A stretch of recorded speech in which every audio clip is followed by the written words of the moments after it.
আপনারা দেখছেন মহিষমারী নদী এবং মহানন্দা নদীর মিলনস্থল। এই দেখুন, এটা হচ্ছে তিনটা। এই নদীর জলটা দেখুন ঘোলাটে, এর জলটা হচ্ছে পরিষ্কার। আর মহানন্দার জলটা দেখুন ঘোলাটে, দেখেছেন দুটো ভাগ হয়ে আছে।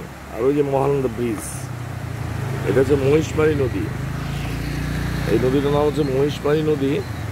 এই চারিদিকে প্রাকৃতিক দৃশ্য দেখছেন আপনারা, দু একটা বাড়িঘরও আছে এখানে। ধোপা কাপড় কাটছে। তো এটা আপনাদের সাথে আমি শেয়ার করলাম, খুব ভালো লাগলো। তো এটা হচ্ছে মিলনস্থল। ওই দেখেন, দূরে দেখেন ঘোলা জল যাচ্ছে, দেখেন প্রবাহিত হচ্ছে, দেখেন দেখছেন, এটা মহানন্দার ঘোলা জলটা যাচ্ছে। আর এই মহিষমারী নদীর পাহাড়ের পরিষ্কার জল যাচ্ছে। এটা এটা একদম ধবধবা পরিষ্কার জল। এই এই মহিষমারী নদীতেই ওরা কাপড় কাচ্ছে। দেখুন, যেহেতু পরিষ্কার সেহেতু ওরা ওখানে কাপড় কাচ্ছে, দেখছেন। দেখে নেন, এটা মহিষমারী নদী, এটা রাস্তা।